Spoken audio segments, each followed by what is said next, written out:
अगर आप भी चाहते हैं कि कृष्णा तूफानी एंटरटेनमेंट का वीडियो सबसे पहले आप तक पहुंचे,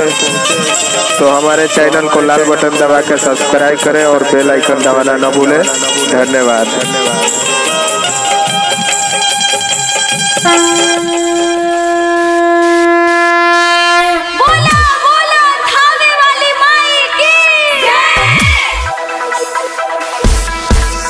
देवी माई के घर ही बोलाएंगे,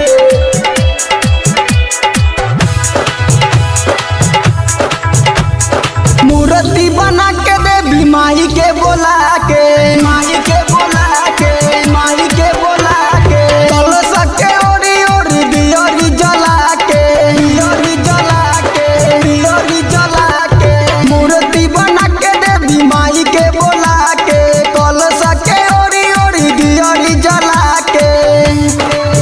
हम बतिया में गेहूं के नयाएंगे,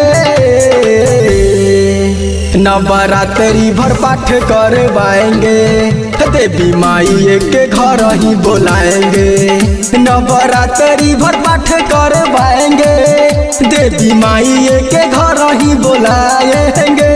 बुलाएंगे,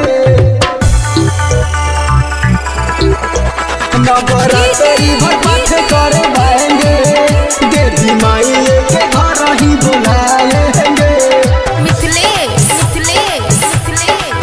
देवी माई के घर ही बुलाएंगे, पटना बजरिया से फलवाली आएंगे, सैया जी से कही के चुनरिया मंगाएंगे, चुनरिया मंगाएंगे, चुनरिया मंगाएंगे, पटना बजरिया से फलवाली आएंगे, सैया जी से कही के चुनरिया मंगाएंगे, जिला वैशाली से पंडित बोला के, ओढ़ौल के फूल मालिन से मंगा के, दिलवा से न हम बिसराएंगे, नवरात्रि भर पाठ करवाएंगे, देवी माई के घर ही बुलाएंगे, नवरात्रि भर पाठ करवाएंगे, देवी माई के घर ही बुलाएंगे, देवी माई के घर ही बुलाएंगे, नवरात्रि भर पाठ करवाएंगे, देवी माई के घर ही बुलाएंगे,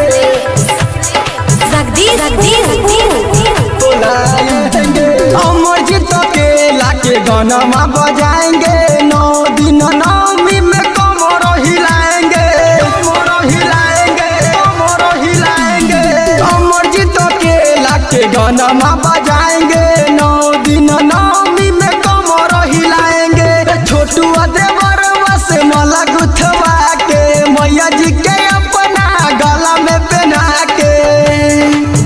भोरे भोरे हम आरती दिखाएंगे, नवरात्रि भर पाठ करवाएंगे, देवी माई के घर ही बुलाएंगे, नवरात्रि भर पाठ करवाएंगे, देवी माई के घर ही बुलाएंगे, मूर्ति बना के देवी माई के बोला के, कलश के ओरी ओरी दियोरी जला के,